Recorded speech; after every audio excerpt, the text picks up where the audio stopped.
As you know, you're here for the question and answer session, and we thought that we would just go through the different topics in the order in which we did them during the semester. Yeah.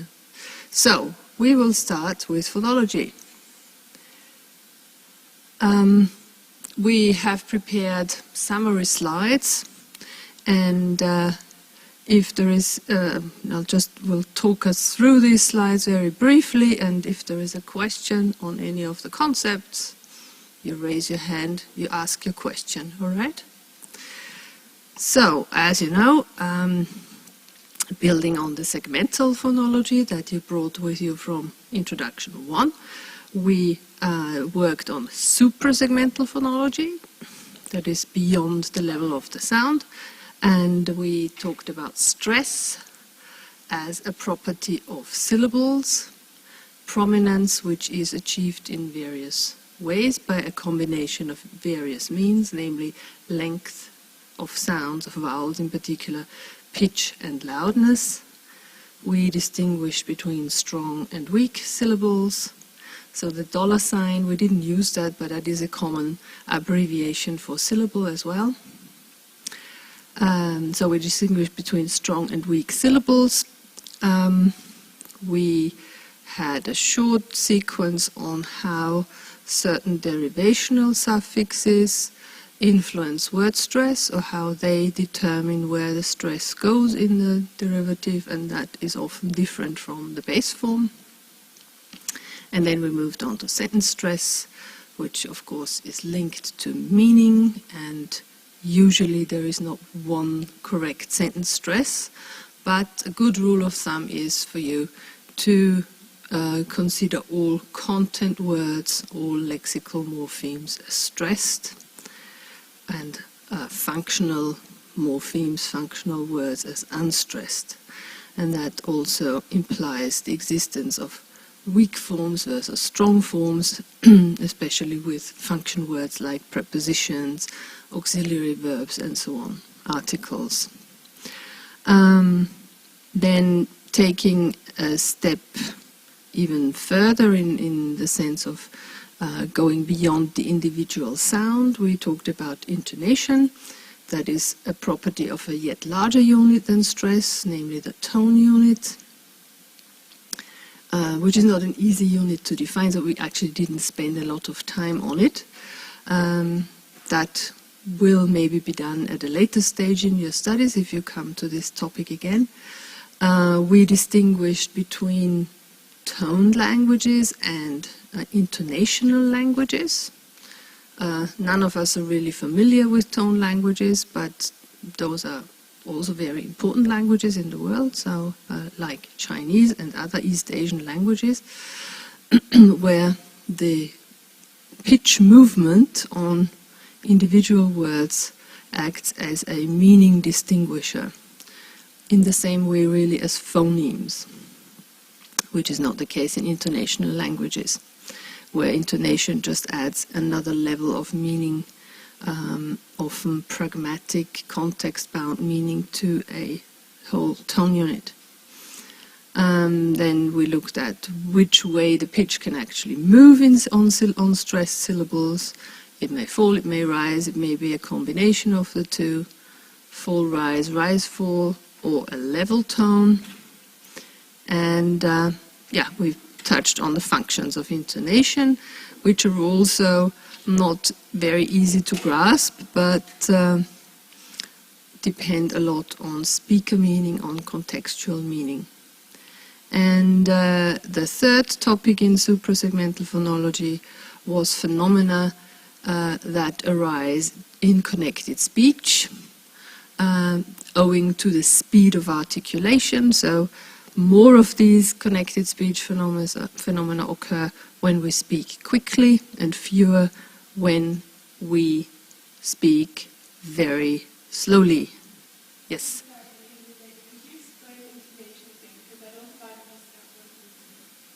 Intonation. Mm-hmm. Okay, I'll just finish off connected speech and then return to intonation. So this speed of articulation causes our articulatory organs to not make some of the movements. that they make when we pronounce a word in full and in isolation. So that may lead to us leaving out individual sounds, which would be what on there? Which of the three? That would be elision, yeah, leaving out a sound. It may happen because of this speed that the articulation of two consonants gets similar to each other. Yeah? So that will be assimilation, and it can work either way. It can work progressively, so that an earlier sound influences a later sound, but it can also work retrogressively, in that a later sound actually sort of influences and changes the pronunciation of an earlier sound. And linking would be introducing extra sounds in order to simplify the syllable structure, really, like the linking R, yeah, that is introduced in otherwise R-less variants without post-vocalic R. Okay, what is intonation? If I try to speak without intonation, it would sound something like this. So this is a bit like relatively primitive, automatically generated speech. Today, automatic speech generation is already more advanced, and it can imitate, it can also do pitch changes. Because that's what our voice does. When we speak coherently, we do not have the same level of tone, yeah, tonhöhe, but we alternate it slightly. We go up, we go down.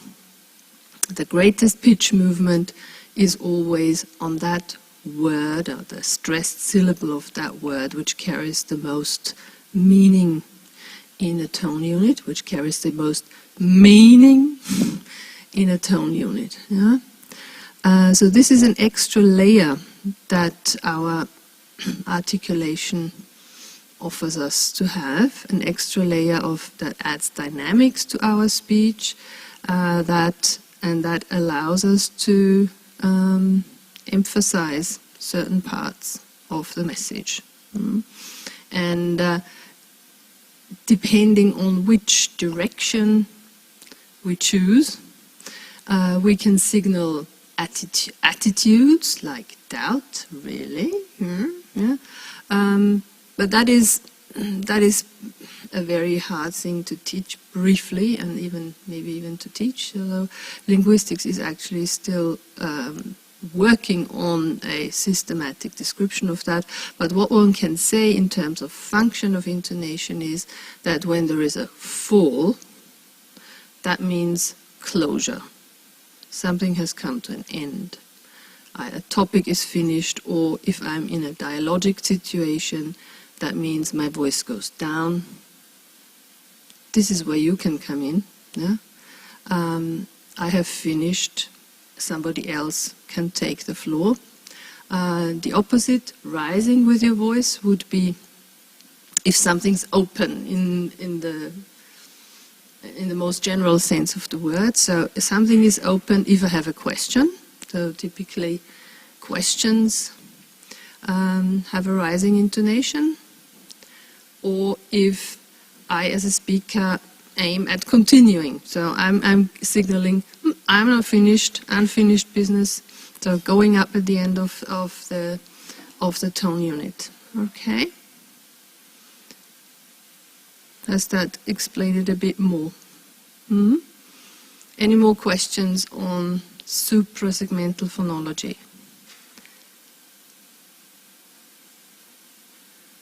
Okay. We will do a little bit of transcription also at the end. But if there are no questions on this, I will hand over to Julia.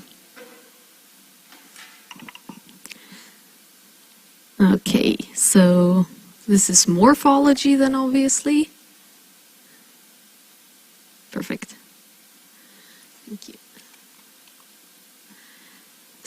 these were the broad areas that we covered in morphology. We talked about the term morphology and what is a morpheme, what is a word, different types, the concept of allomorphy.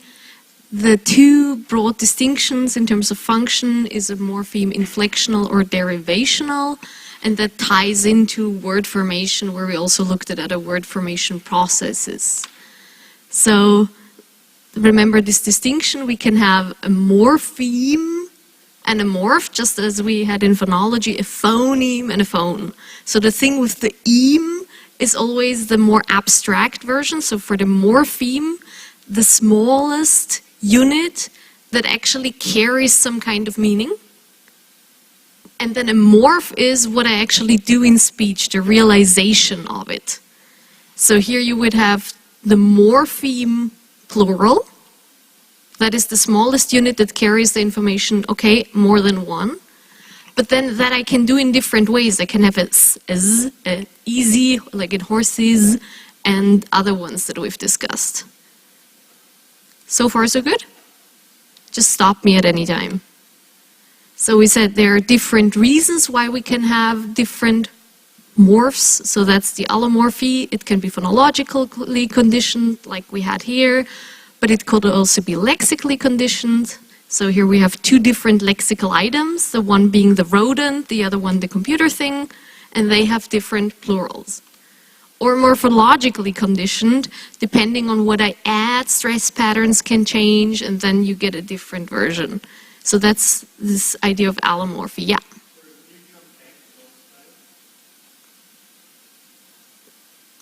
So supposedly the plural of a rodent mouse is mice, but for computer mouse you can either say mice or more commonly mouses. Because it's a different lexical item, they can have different plurals. Okay, but the plural for like a computer mouse is just like a conventional thing? Yeah, like all or many language things, they're conventionalized and arbitrary at the same time.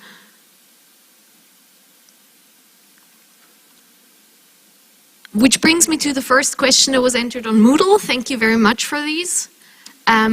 What does transparent fused mean? Now, we covered that in syntax, but these modules, as we have discussed, are often linked, so I'm going to cover it here in phonology, morphology. If we say that a morpheme is the smallest meaningful unit of language, then I'd like to ask you to split up this sentence, so that I can illustrate, into its different morphemes and think like what meaning does which bit have.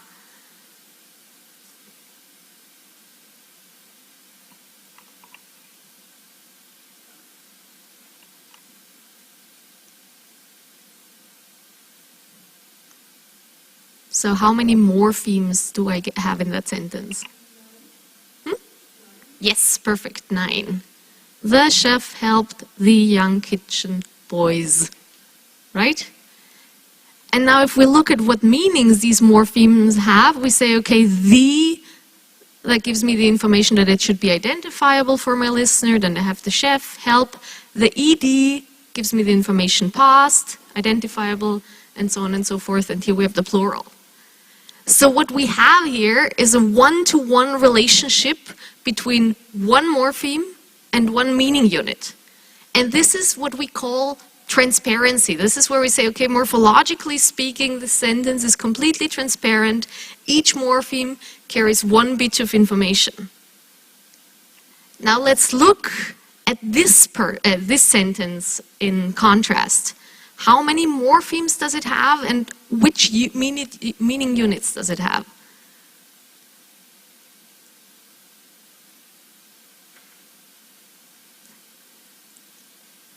How many morphemes? 5, indeed. But if we look at it, he, a nice person, there's still this one-to-one relationship, but is carries the lexical information be, but also that it's third person singular, and also that it's present tense. So here you have 3 bits of information that fuse into one morpheme. And that's basically what we call fused morphemes or fusional morphemes. They carry more than one bit of information. And different languages have different ways of prototypically doing that.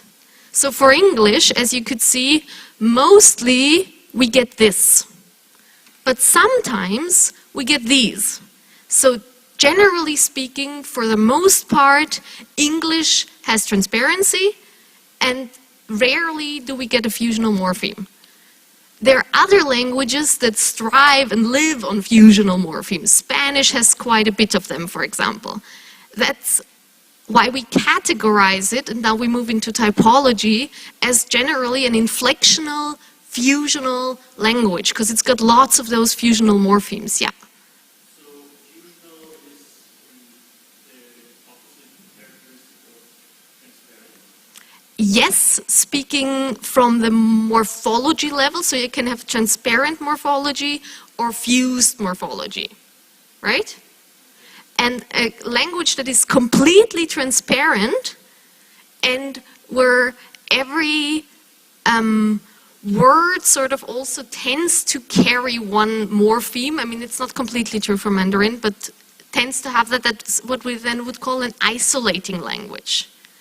So wa is I, and that's one thing, and it carries one bit of information, and usually you have lots of one morpheme words. Not all of them, you do have many two morpheme words as well, but very transparent, and also a lot of times just one word in a morpheme. What you can also get is languages that have a lot of transparency, but they do add this information to a word. So you might have do, and then past, and then first person singular, and you add that to one word. And any kind of person, so it doesn't matter if it's first person, second person, third person, the past would be marked by a t. And if I had present, I would not have the t, but I would still have the same ending. So each bit of meaning is added on. And that's what we then say, that we would say this is an agglutinating language, mostly still transparent, but we add to one word.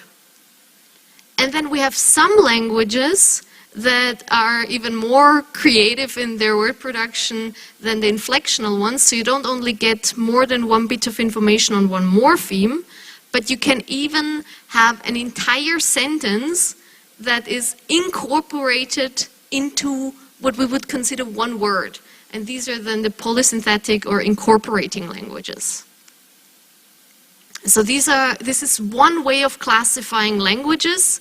In this case, classifying them by those 4 prototypes, we have to be aware of the fact that very few or no language really is exactly that prototype, but we group them around it. And that would be prototypes based on these grammatical morphological patterns. We also talked about the 2 poles that we can say analytic or synthetic, and we try to see where on these clients languages are.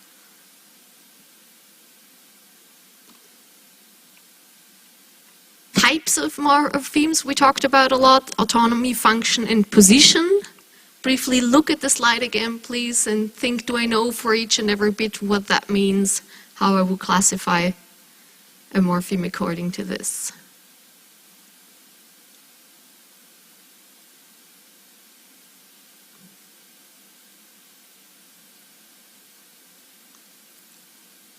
I think we've covered that quite extensively, so everyone's happy with that?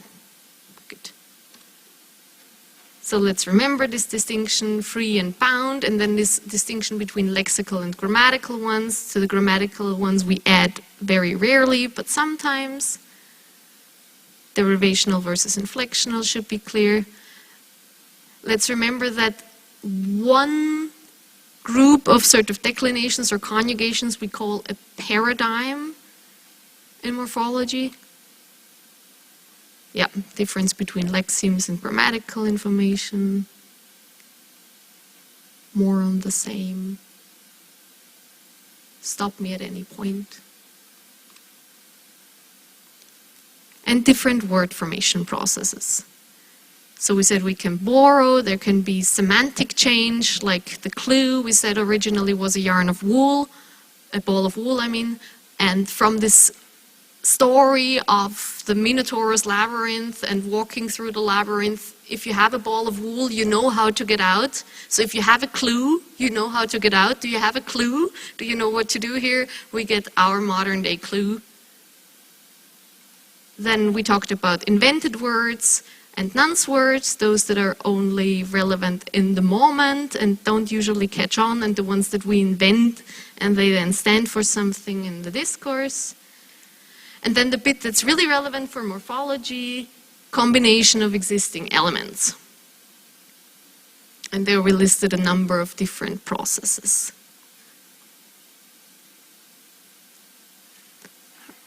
Do any of these need further explanation? Yes, please.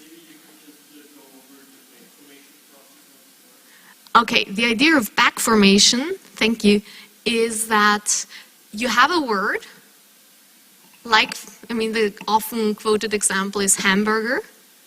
So hamburger is this sort of burger from Hamburg. I'm already using burger. So it's this bread with meat in between that made it apparently in the US from Hamburg. So they called it a hamburger, just like we call certain Würstel Frankfurter. Now, because coincidentally there could be ham in that bread thingy, there was this analysis, this folk etymology, that, okay, then this is a ham burger, so the ham thing must be the filling and the thing around it must be the burger. If I put something else in, like say cheese, then it becomes a cheeseburger, thus reanalyzing the word burger as the word for the bread. And that is then back formation, that I can have burger for this bit of bread, despite the fact that originally that was not its morphological meaning. Huh? No? Yeah. Would airplane and plane or aeroplane and plane be the same principle? It's a good question. Is there any other kind of plane, though? Yeah, but I don't think that was back formed from airplane, was it? Yeah. It's probably much older, indeed. Yeah, but what we had, for example, was the babysitter.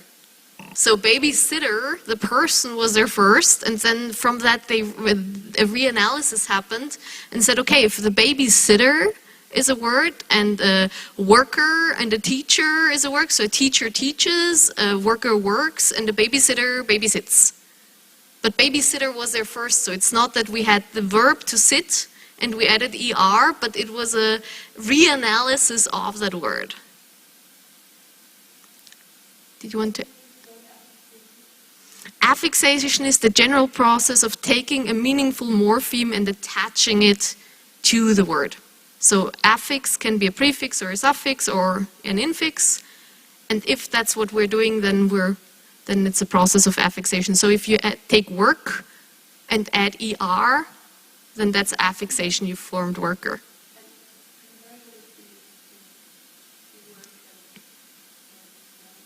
Conversion is basically like affixation, but there is no visible affix. So it's this zero affixation. So run and to run.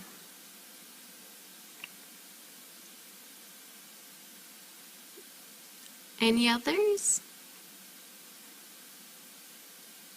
And remember that one word is often created by doing quite a number of these. Right? Okay, if we're good on morphology, then I'll hand over for semantics. Thank you. Oh no, I'm in the wrong. No, it's the right one, sorry. Yeah.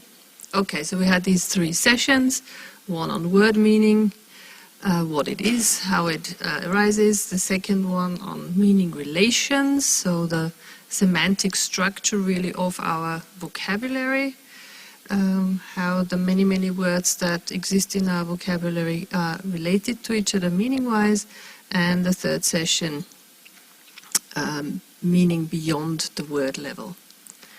Okay, so summary of the first session.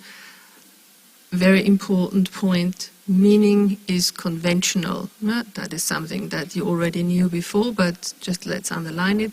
The combination between the form of the linguistic sign and its meaning is a matter of convention. It has arisen historically. There is no, as a rule, with very few exceptions, there is no factual reason for the word, whatever, pen, for the sound sequence, P-E-N, pen, to designate this object.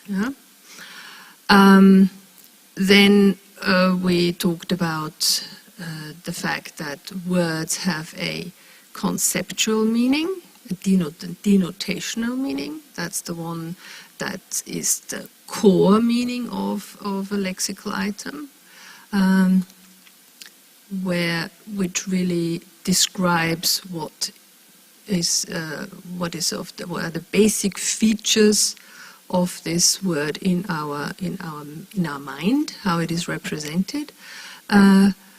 Whereas many words also have an additional layer of meaning, probably not all of them, which is associative, which arises from how we use the word in different contexts that are typical for our lives. And so there is this cultural element to connotations, because that is the other term for this kind of meaning, connotational meaning. Contrary to earlier theories of meaning in language that did think in the way that meaning is actually exactly that. When I say, okay, pen, the meaning of pen is exactly to point to an object like this. That is not the whole story for word meaning. One problem that there is, for instance, with this kind of solution, with this kind of theory, is that it would work only with concrete items, objects, physical objects in the world that we can point to, but our languages, of course, consist of many, many other words that say something about abstract notions or even things that don't exist at all. So meaning cannot be the same as reference. But the link between the form, the sound sequence or the graphic sequence, and the object is via our minds, via the representation of certain concepts in our minds. That has been captured in the semiotic triangle, where we talked about the three endpoints of the semiotic triangle. Then we introduced, and again, stop me at any point. Then we talked about two different theories of word meaning, two different attempts at explaining how word meaning is actually built up, because when we say, well, it's a concept, that is a black box, yeah?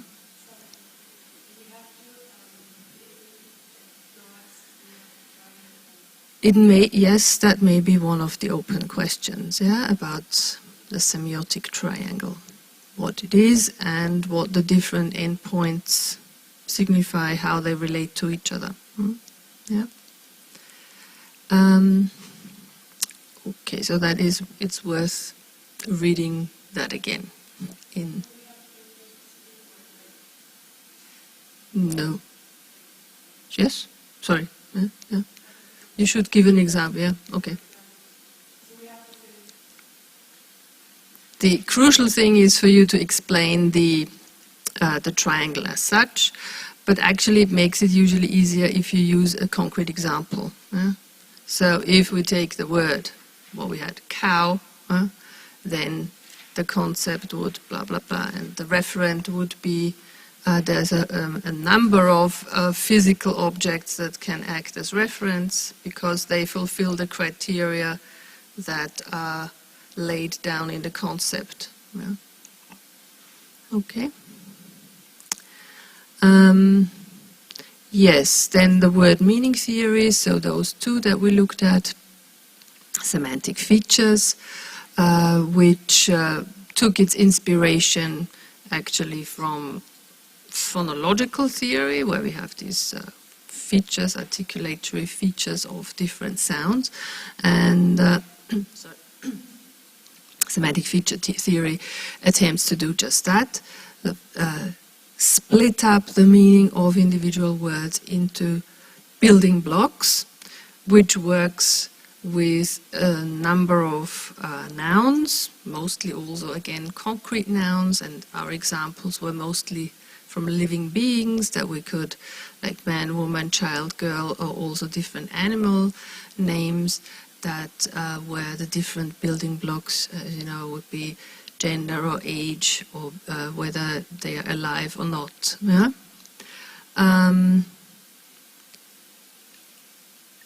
Semantic feature theory can explain certain aspects of word meaning very nicely, especially with nouns. Less well with adjectives, for instance. With verbs, it works up to a point. But it's unable to cover the whole lexicon and also not all facts, even about the words at which it does a pretty good job. So one alternative theory that has been suggested is semantic prototype theory, which takes a totally different approach to categorization. Semantic feature theory attempts to put all words into absolutely clear, into boxes with totally clear boundaries.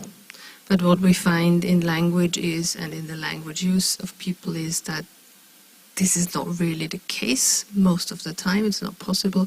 So prototype theory starts out with the idea that there are no clearly delineated categories, but that categories are organized around a core, a center, and its members, or the members of an individual category, are then sort of ordered more closely, but also at a distance from this prototypical center. And examples that we looked at were items of clothing, or the famous example about the birds, where for North Americans the robin is the prototypical center, which gives us opportunity to remark that prototype theory has an element of cultural, an element of culture in it, in the sense that, of course, prototypes can only be things that are part of the experience of the speakers. So for us, most likely, robin would not be the prototypical bird, more something like a sparrow, or if you live in a large city, possibly even a pigeon. Yeah? And that also implies that the prototypical centers of categories might also shift over time, as our lives change. For instance, prototypical item of clothing, which probably was not as uniform among the two genders, or among the genders, to be quite correct, among the genders as it is now. In earlier periods or in other cultures, there would be no common prototypical item of clothing that men and women commonly wear. Okay, and finally we talked about the fact that actually lots of words have more than one meaning. That would be usually the case with polysemy, so that one word often acquires an additional meaning through some change in the extra-linguistic world. We had one example already today, the mouse, which has been referring to this little rodent for many, many, many centuries, but in the 20th century acquired this additional meaning by a kind of metaphorical extension. So that would be a case of polysemy. We also have other cases in the vocabulary where we have two forms that are exactly the same, in sound, like the example ear that we used, which can refer to this parts of our body, but it can also refer to a part of a cereal plant. That would be a case not of polysemy but of homonymy, because the two meanings are totally unrelated. There is no metaphorical extension from the cereal to the organ of hearing or the other way around. So that is homonymy. And then the most widely known multiple meaning is synonymy. That is also something that will also come up in our everyday language use.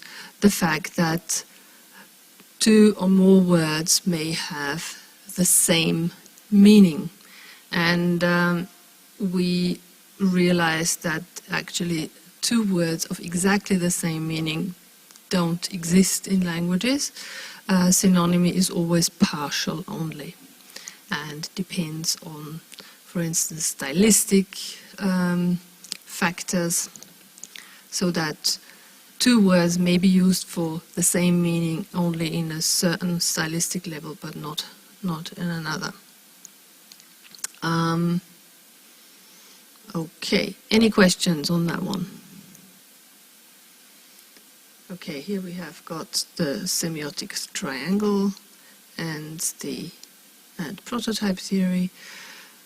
Then the meaning relations between words, so that would be looking at the vocabulary, sort of rolling out all those words that are stored in our minds.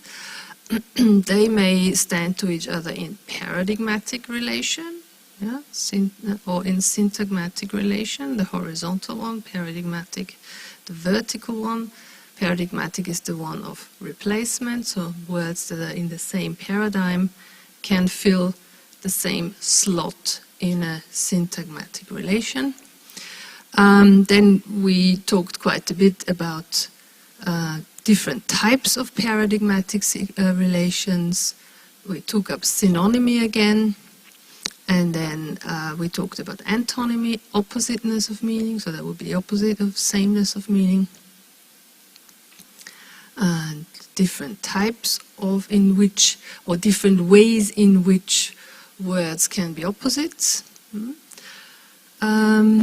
So gradable antonyms, non-gradable antonyms, converses, reversives, those kinds of relations. And finally also the fact that there are hierarchical structures in our vocabulary. We have superordinate terms which are more general, and subordinate to these we have the more specific ones, and sometimes even also a third level of specificity. And did you want to ask something? No, okay.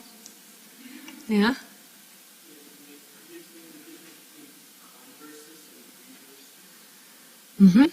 Reversives, sorry, I said reversives, but it should be reversives. Reversives, the easiest way to remember the difference is by thinking that reversives are actually usually verbs. Yeah, so there's some action involved, some movement. Yeah, either enter, exit, something like so, physical movement, or a more abstract type of movement, like of financial funds, but also of objects that you buy, like buy and sell. Yeah, so they are. No, I was saying no. Buy and sell actually is a convert. Sorry, reversives is exit and enter. Yeah, so you go in or out. Converses are also. They often can be nouns, where you have people who stand in a relationship which you cannot switch around, like parent and child. Yeah?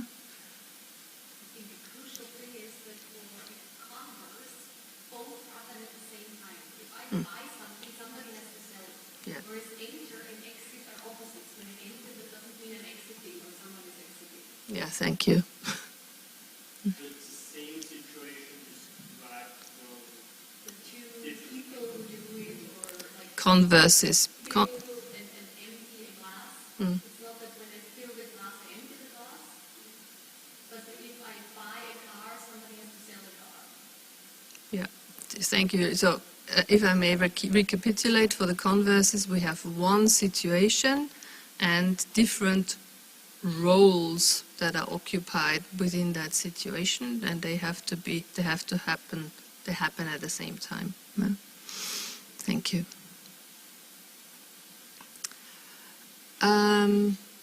Then also syntagmatic relations in the lexicon, the fact that certain words co-occur with each other more often than they would by sheer chance. Yeah, those are collocations, which are part of the knowledge of native speakers, but also generally advanced speakers of a language.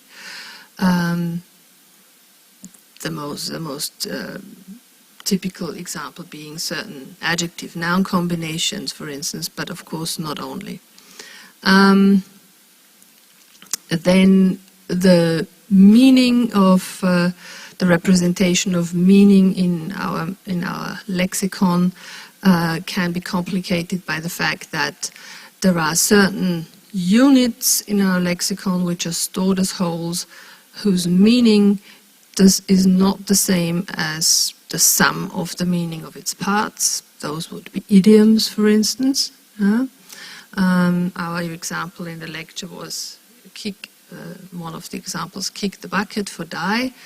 The meaning of the phrase has nothing to do with buckets or kicking or anything like that.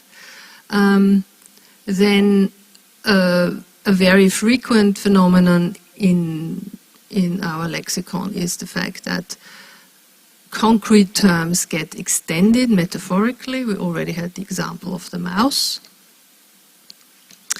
And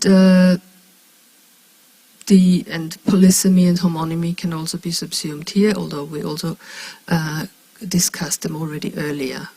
Namely, the complication being that there is not always a totally transparent, in this sense, relationship between the form and the meaning.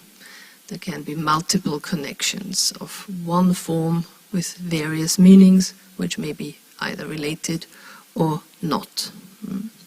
If it's not related, it's homonymy. If they are related, it's polysemy.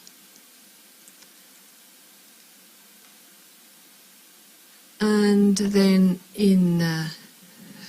when we were talking about words in context, we mentioned examples where the meaning of a word may have several meanings, which can be resolved only in a concrete syntactic context. One example being marry, for instance, which can be used as a transitive verb, as marrying someone, being the person who conducts the ceremony, but it can also mean actually getting married to someone. Then, mismatches of meaning, where in the storage of lexical items in our mind also includes information about actually what objects a verb can take, how many objects a verb can take, for instance, and sort of wrong choices would lead to mismatches of meaning. Then semantic roles, that is already talking about meanings of different items in a sentence, where we talked about themes, agents, instruments, goals, experiences, and so on. That is something that I would advise you to also look at in practice, in the sense of looking at sentences and thinking about what role does this noun play in this sentence, or what role does that noun play in the sentence. Yeah. I would have to guess. I can go to the. I can go to the lecture itself. Oh, that's yours. Okay.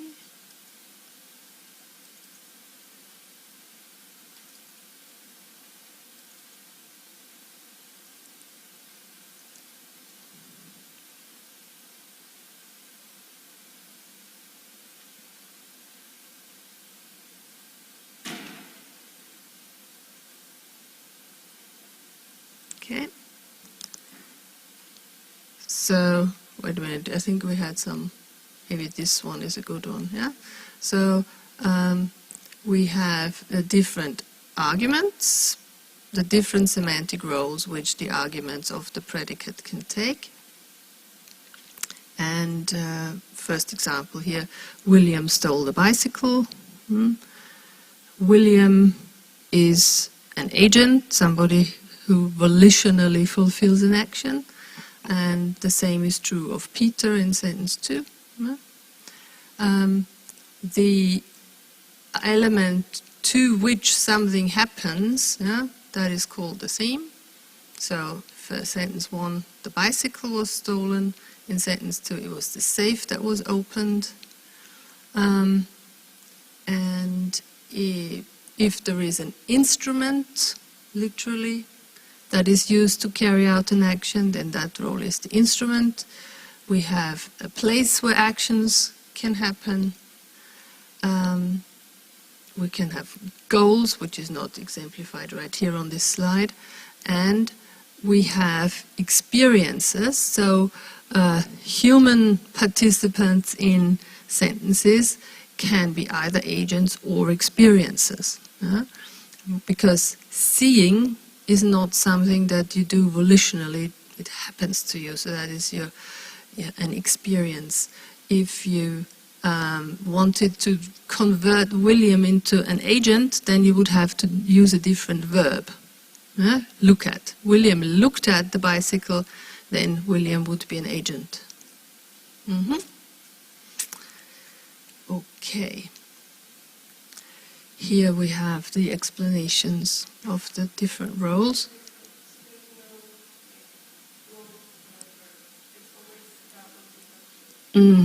Yes. So if you can think of the verb as the pivot, of the sentence, the Angelpunkt, and all the arguments, the nouns, or adverbials are sort of like the satellites of the verb, and they take on different roles.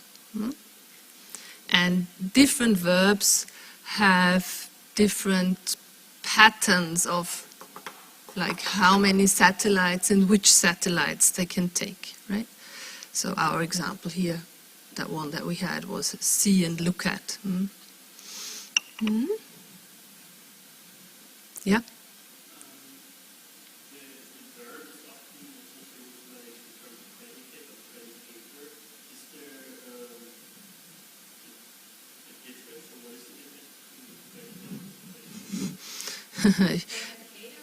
Thank you.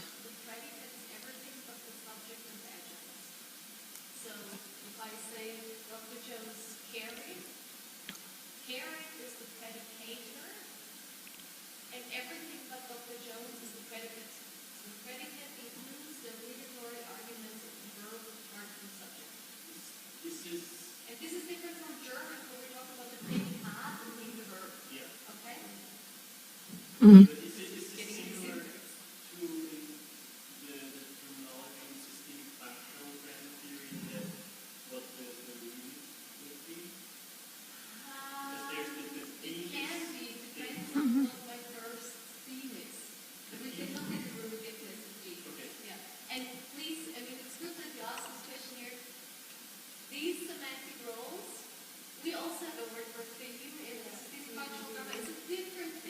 Mm.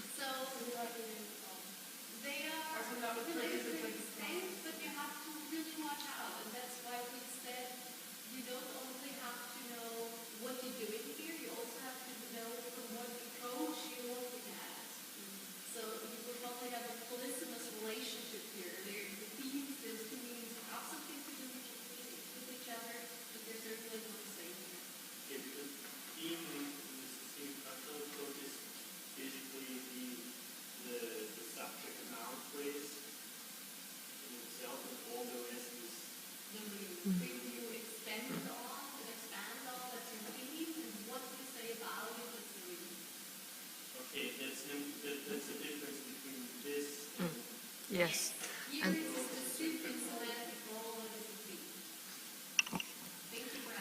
yes, and in systemic functional linguistics, I was here already also on a slightly higher level. Here you're really sort of inside the sentence, whereas the theme rime, you're talking about one sentence, but this distinction makes only sense if you're looking at the sentence in its context in the discourse. Yeah?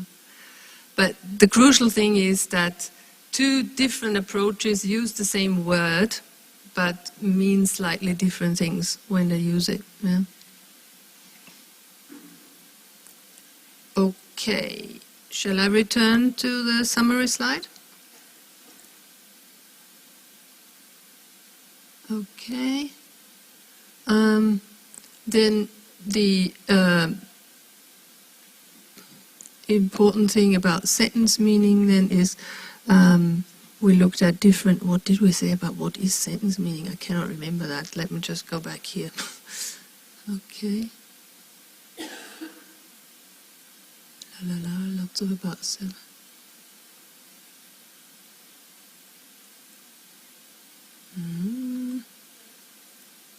Yes. Okay.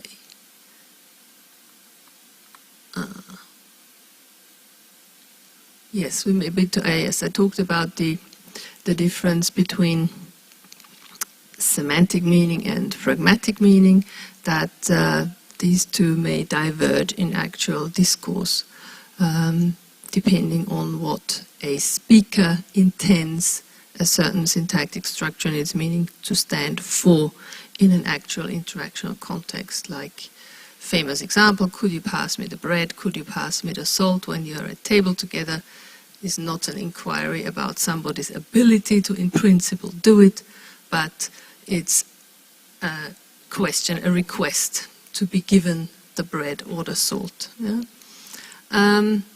Then I skipped the representation of sentence meaning, and I went on to meaning relations between sentences. Yeah? Paraphrase, entailment, and contradiction. Paraphrase being two sentences that mean more or less the same. So it's analogous to synonymy, the relation between individual lexical items. Entailment, meaning that the meaning of one sentence follows from the meaning of another sentence, like the example, Mr. Sellers killed his wife, from which follows that Mrs. Sellers is now dead. But that is a unidirectional relation. If you say Mrs. Sellers is dead, it does not follow that her husband killed her. She could have died for other reasons. Yeah? So this is strictly only from A to B. And then the meaning relation of contradictions or oppositeness of meaning between sentences, which would be roughly analogous to antonymy. If A is true, then B must be false. And here you have got two examples.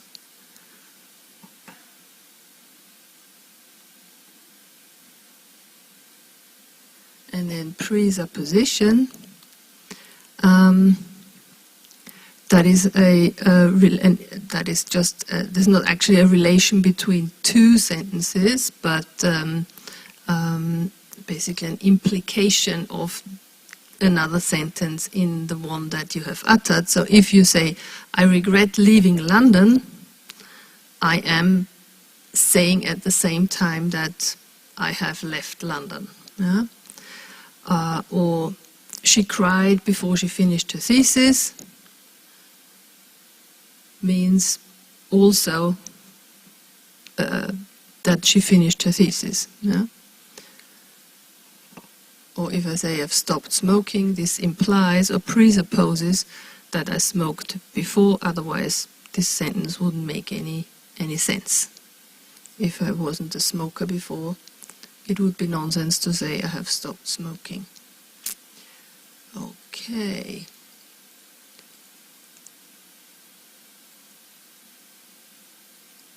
And here is also a slide with sort of a summary of the summaries with the core concepts that may come up during the multiple choice part of the exam.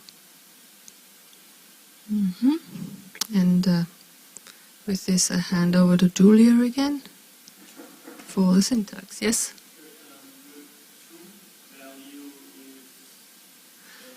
Sorry, I should have deleted that because that is something that I didn't talk about. Oops. Okay.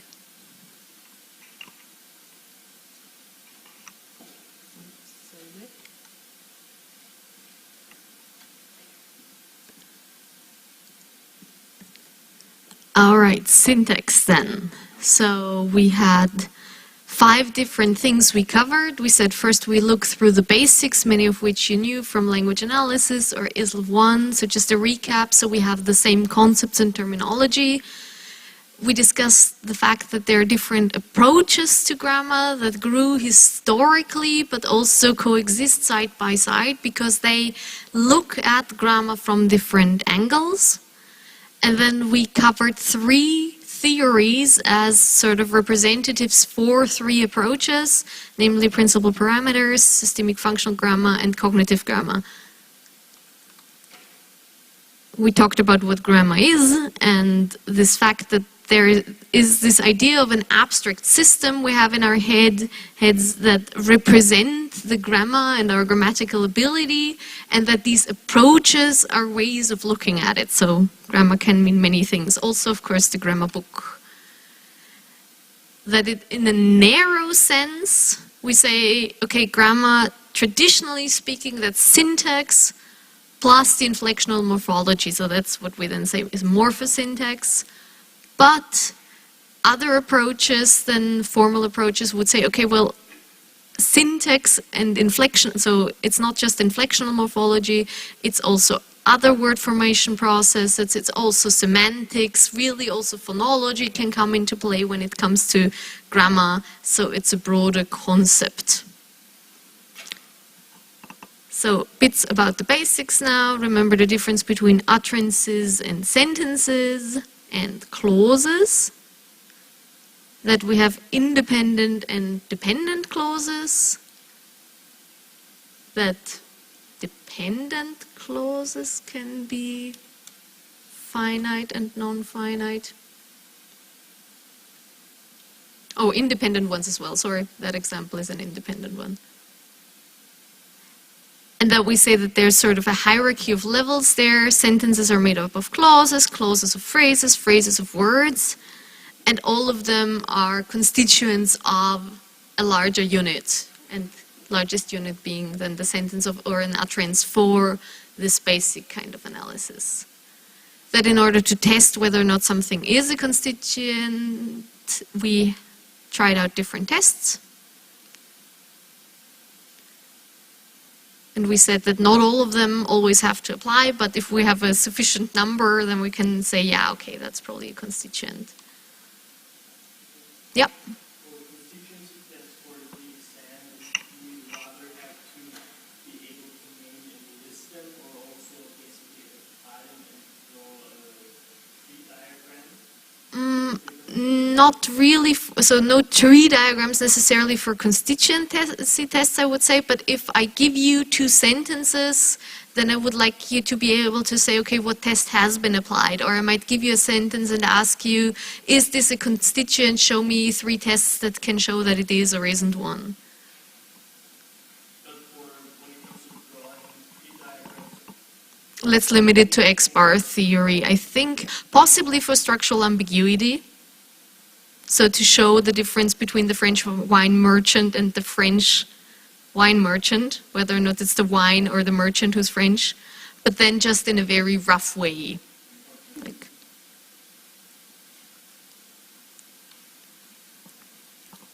Okay, we said we have different sentence types. We can coordinate 2 main clauses, or main clauses and subordinate clauses, or we just have a main clause, and that's the difference between a simple, a complex, or a compound sentence.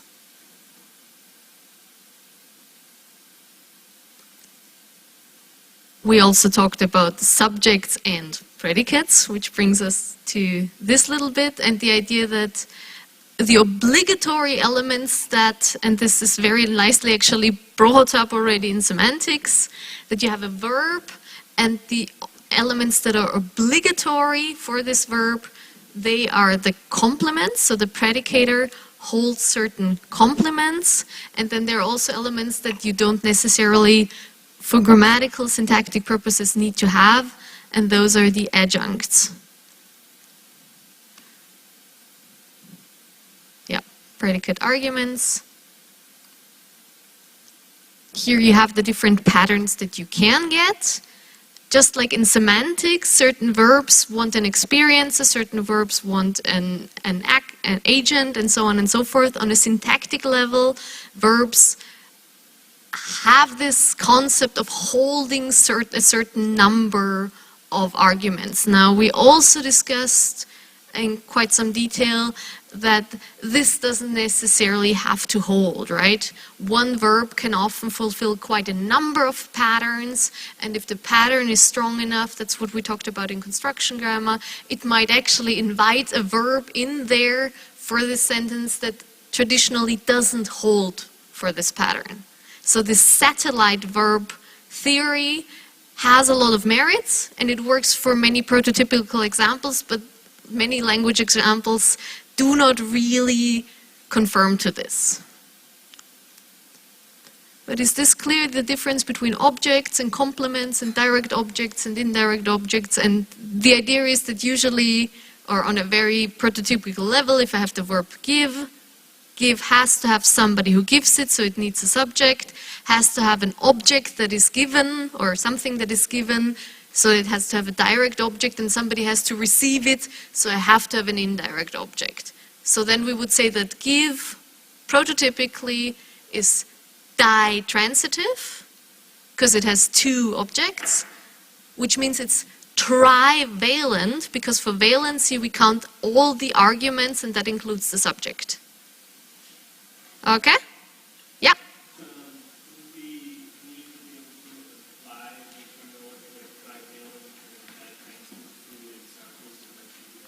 You should always be able to apply transitivity and valency. Yes, definitely. Maybe not in this exam, but maybe yes, and definitely for your future as a linguist at this exam department. Yeah, so we have different clause patterns.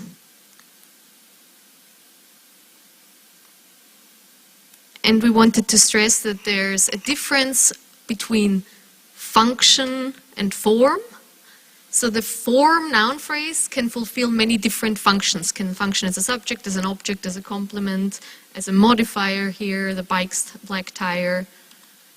And that also holds the other way around. One function, subject, can be filled by different forms, like here, for example, by an entire clause. To is human. You have a clause that functions as the subject here. And the brief recap, our side of ambiguity, so this one would be an instance of lexical ambiguity, right? Hey, App Store, can you make a fire? No matches. Could be either there's a match to this or the things you make fire with. Or structural ambiguity, Groucho Marx shot an elephant in his pajamas. Is in his pajamas information about Groucho Marx or about the elephant? That's a question of structure, right? Word meaning is the same. The question is where in the sentence does it attach? So I'm going to briefly stop here. Any questions about the basics?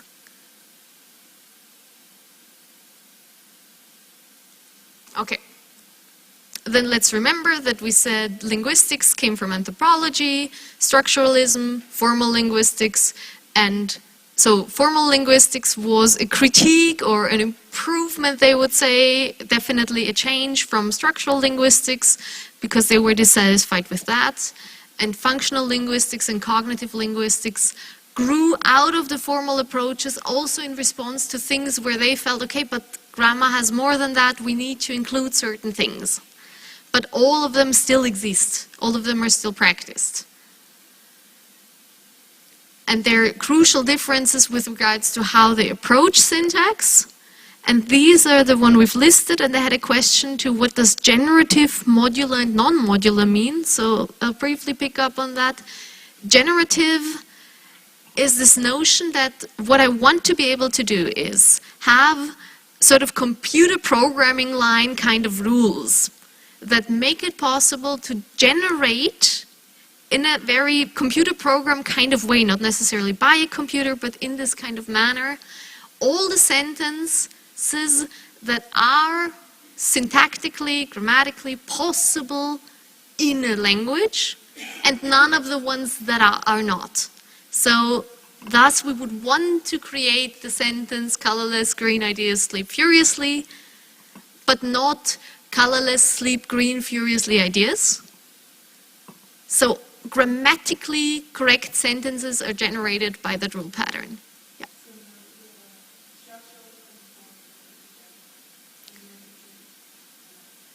Yeah, I mean, definitely the formal approach. I wouldn't even say that structuralism does. Formal. Did I say functional? No. Okay.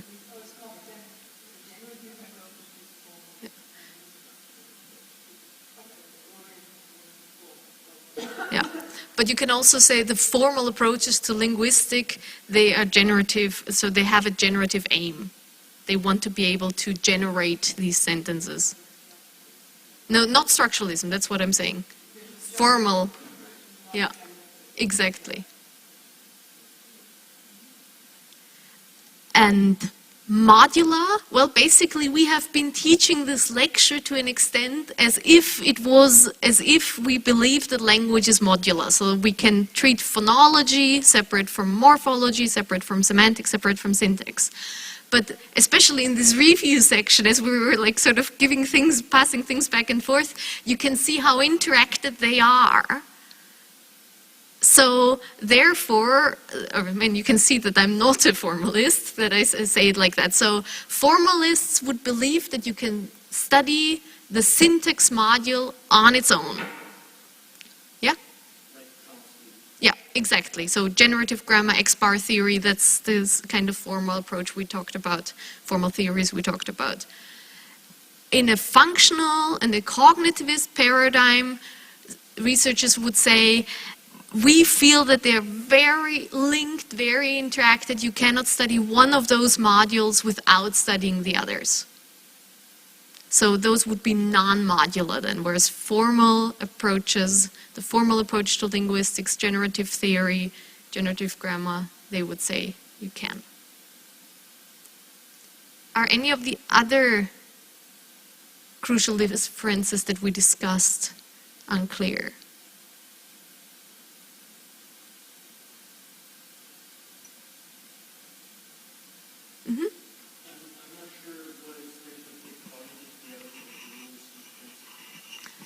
Okay.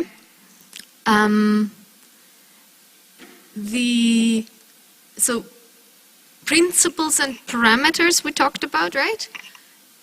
Principles being the things that are more or less universally true for all languages, and parameters being the parameters set for an individual language.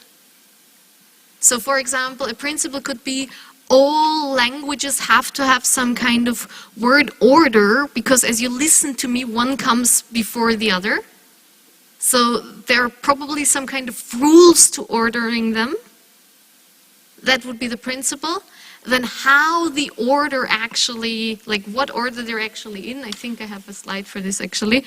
What order they're actually in then, that is the parameter. So that would be the head directionality parameter, for example. Is the head, in this case the windmill, first and the modifier after, or does the modifier come first? That's the parameter, right? So the differentiation between the different approaches is if they believe that there's a real cognitive A cognitive reality to these. Yeah, exactly. And the same goes also for this idea of rules. A noun phrase must consist of a noun. It might have a determiner. A prepositional phrase must consist of a preposition. It probably has a noun phrase after. Are these rules cognitively real? Or do we work in a patterned way? Do we have patterns in our heads and we work in analogy from them? Okay? And that way we've jumped right into the formal approach, basically. So we said a formal approach, that's a more general thing, and then we have the theory of generative grammar and the theory of principles and parameters, or the framework of principles of parameters. And now one of the most current versions of that is the minimalist program. And they would make very clear, because they are in this generative computer kind of way of looking at language, they definitely want it to be called a program. So just to get the difference there. So formal approaches being generative, modular.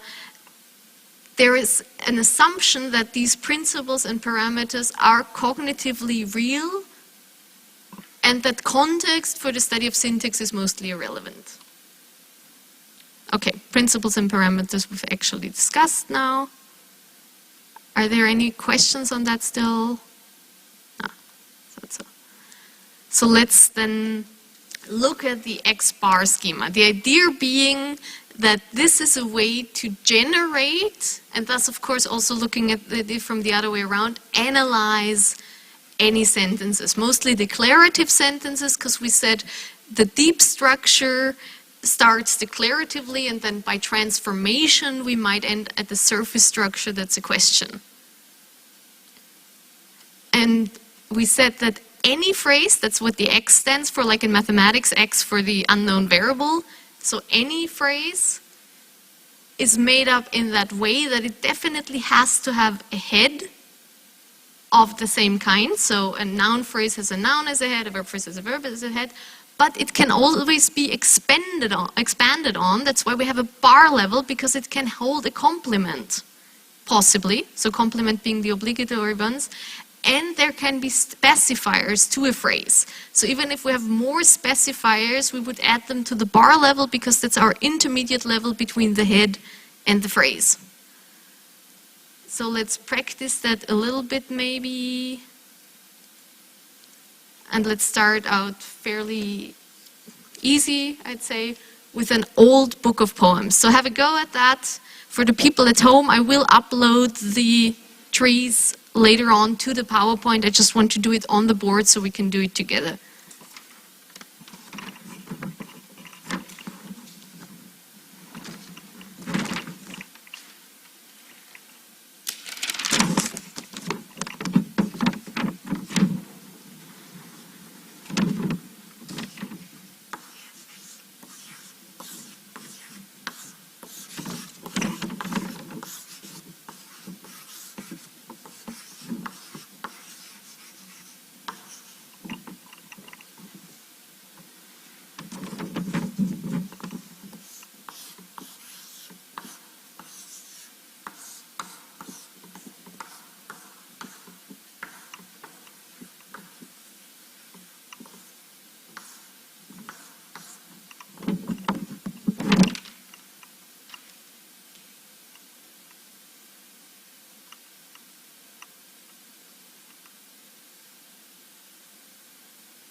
Okay, so what's that whole thing? What have we got here? A noun phrase, indeed. And now we can, following our schema that we have here, already say, okay, if it's a noun phrase, it must have what here? N bar, yeah, because there must be a projection of that, right? And it might have a specifier. Does it have a specifier here? Yes, what's my specifier? A determiner, yes. Where's my determiner down there? N, perfect. Okay. Now, do we have more specifiers for our head? Is this... Okay, I mean, we can also like look down a little bit and say, where is actually our head here? What will be the head in the end? The book, yeah. So is that further specified then? There's an adjectival phrase, yes, that functions as a specifier, right? So our M bar has a specifier again, and therefore, because we're still on that level, another N bar. And this is an adjectival phrase, as you correctly said. So now, again, here, we have a phrase again. So phrase must have the bar level, adjective bar. Does it have a specifier? No. So what I might do if I want to is I can say, yeah, but there's none here. I don't have to do that. I don't have to indicate that. But I have to indicate the bar level. Then I have to have a head. Do I have a complement for my head? Does the adjectival phrase old have a complement? No. Okay, so we're good here. Then let's move on to our new N bar here. Any more specifiers? No. Okay, so we move on to the next one. We say, okay, N bar must have an N as a head, which is book. Do we have a complement? Does our head book have a complement, something that goes with it? Yeah? A prepositional phrase, yes, of poems. And again, we have a phrase. So a phrase can have potentially a specifier, must have a bar projection. Does my prepositional phrase of poems have a specifier?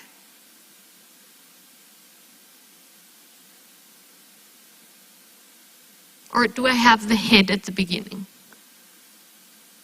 Yeah, I have the head at the beginning. So again, no specifier, but my head of. Does it have a complement?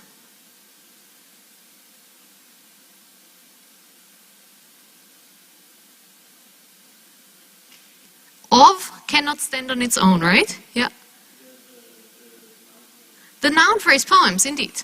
So, complement is a noun phrase. We're again at a phrase level. So, I'm running out of space here, but I think you get it. So, do we have a specifier for poems? No. So, no specifier. Specifier thingy is empty. But we have a bar level, because possibly there could have been. We have our head, which is poems. Do we have a complement? No. Yes?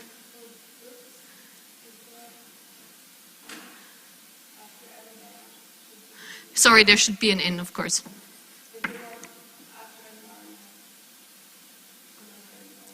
After that, you're right, that just shouldn't have been a bar. My bad.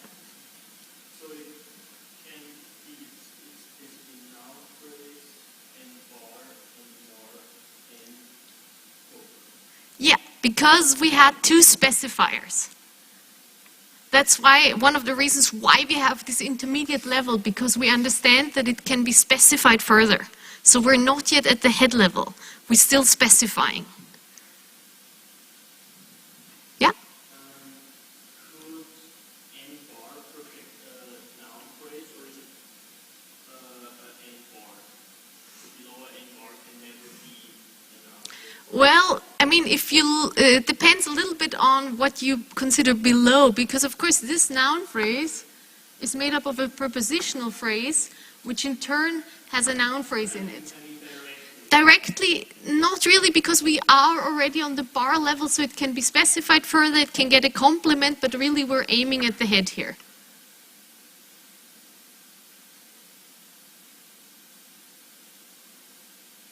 Okay.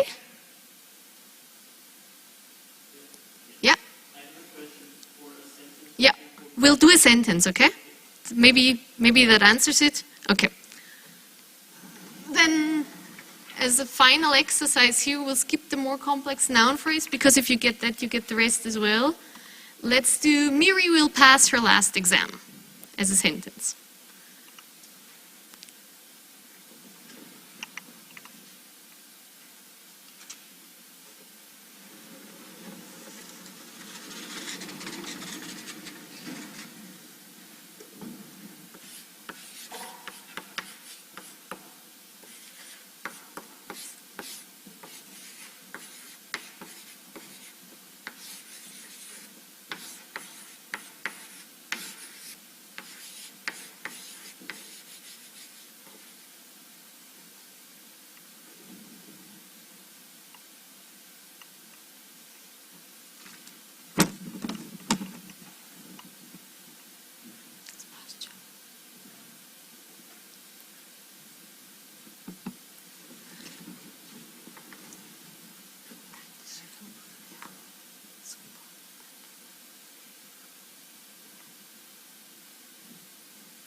Okay, so what's the whole thing that we're analyzing here?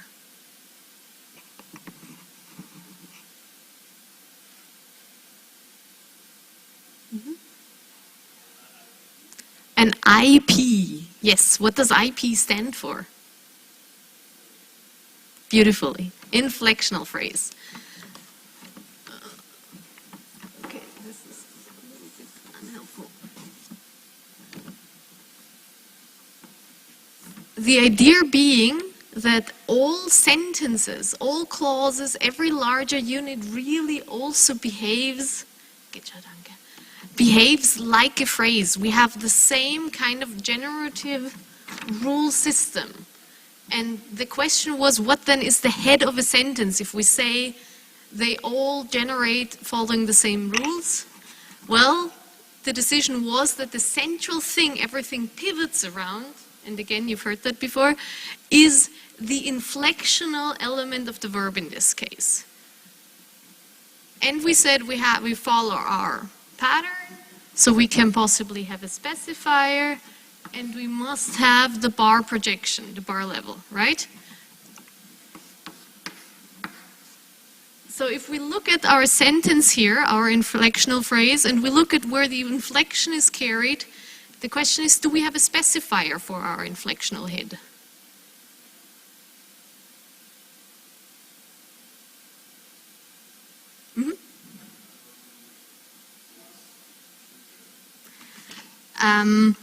Okay, you're already going to the inflectional head, which is fine. We just say there are sort of two tenses in English grammatically encoded, that's present and past.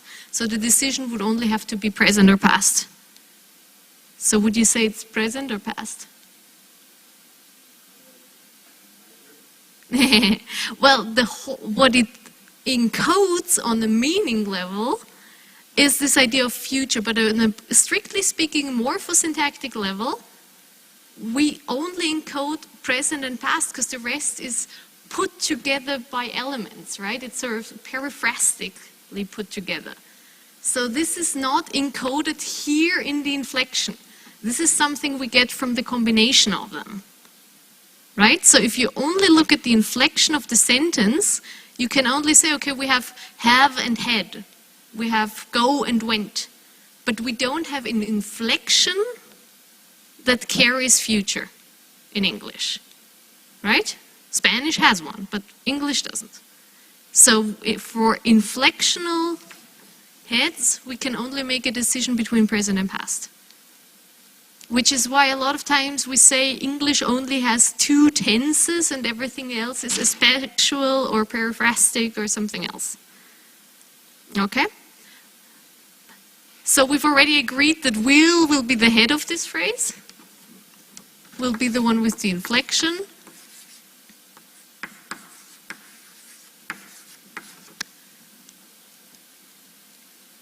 But our bar level, our I bar, does it have a specifier?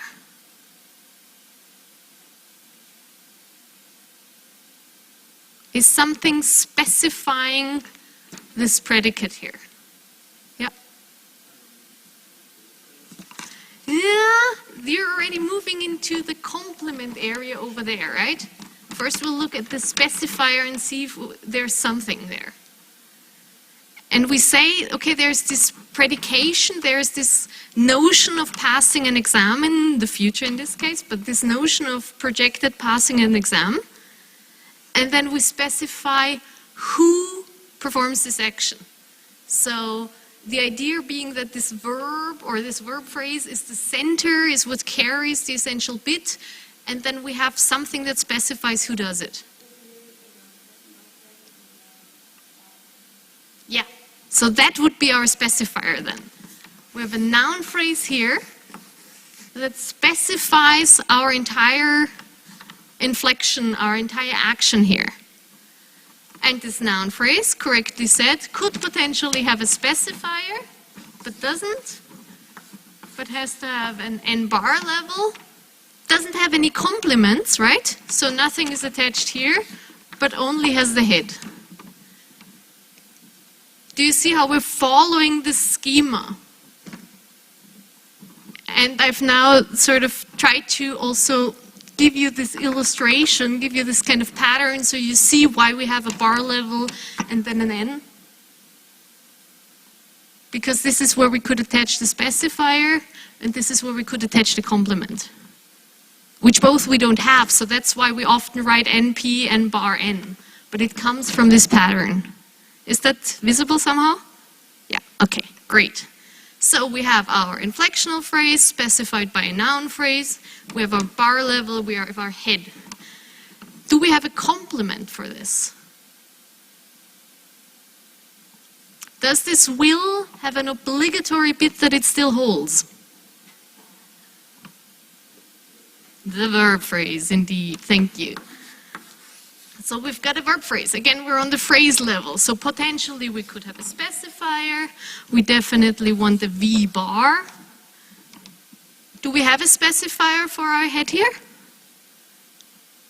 No, right? No specifier.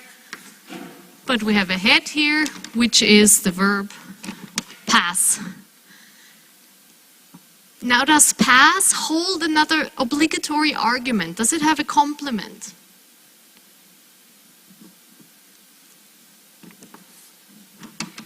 Yes. A noun phrase, yes, indeed. And we're again on our phrase level, so potentially a specifier, definitely an bar. Is there a specifier for our noun phrase here? Yep. Indeed, the determiner her. Now let's go on. Do we have any more specifiers?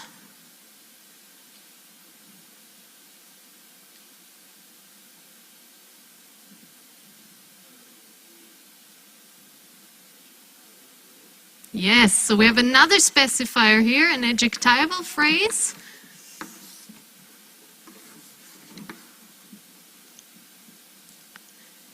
Do we have another specifier then? No. So that's where we get our N. Do we have, this could go over here, a complement? No. So no complement. Our noun exam. Now we still have an adjectival phrase sort of hanging out here, which follows the same schema. Could have a specifier, definitely wants a bar level. Does it have a specifier? No specifier, okay. So we go straight on here to the head adjective, which is last. Any complements? No, then we're done. So Miri will pass her last exam. Mm-hmm.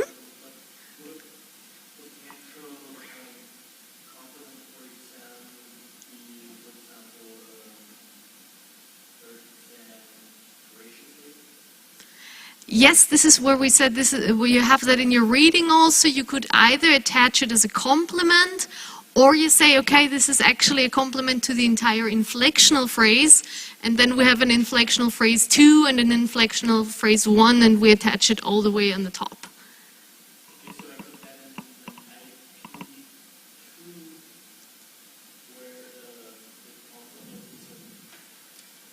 Is the adverbial phrase that gives me tomorrow or yesterday or whatever. Yeah.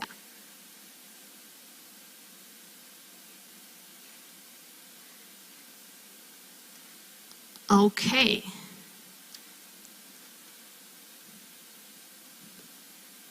Does that feel better now? Good. Excellent. Because this was, I think, the central thing that people wanted discussed. If you still have questions for systemic functional grammar or cognitive grammar, remember lots of construal, different kinds of construal, prototypical meaning network, that's the Gestalt, core meanings of prepositions, relationship between trajectory and landmark. Yep.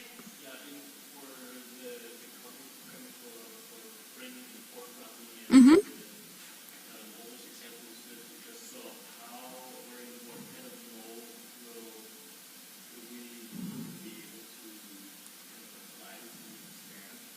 Might be all kinds of way. You might get a number of sentences and you should explain how people make sense of their meaning.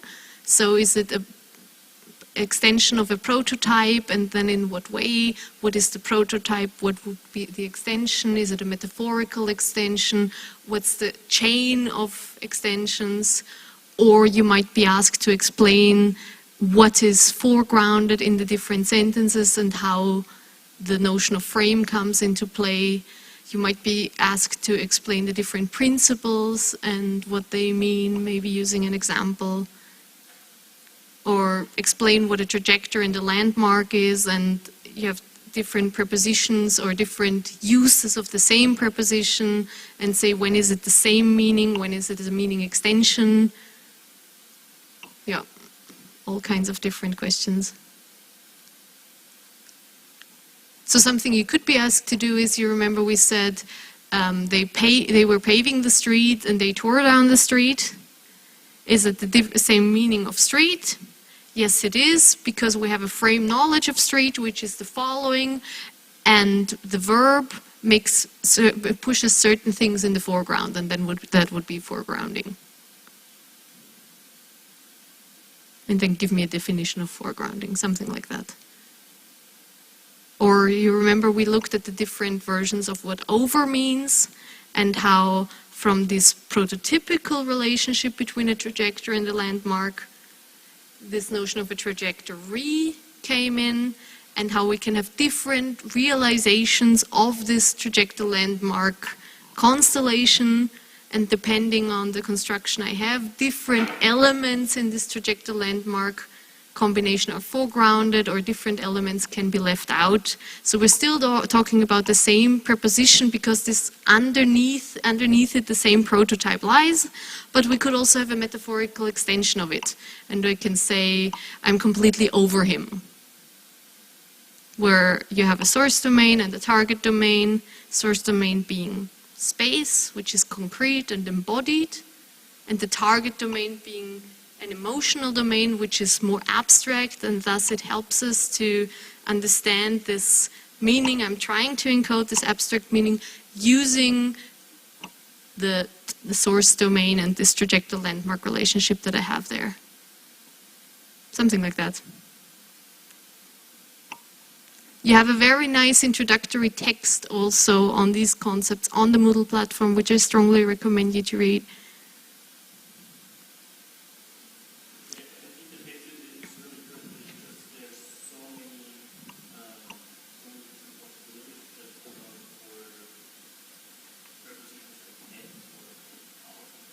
Yeah, definitely. So, especially prepositions, which is why they are covered so extensively in cognitive grammar. But I do strongly believe that if you study the concepts and use the two examples given in the book, you would be able to apply the same notions to other prepositions. Because it's more of the same, it's the same notion. If you can do foregrounding and frames for the street, then you can do foregrounding and frames for the lecture hall. And the same goes also, I think, for a trajectory landmark relationship, because you do have a notion of what is the core meaning of on and in. You don't have to study that. And you don't have to study that for over or at. You can do it yourself, I think.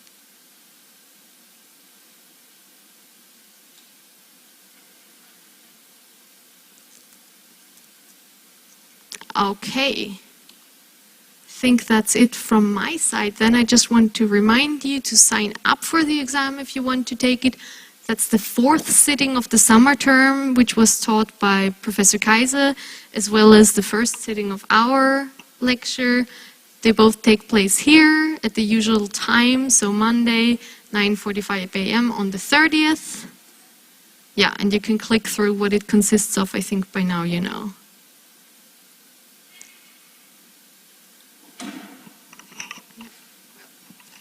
Yep.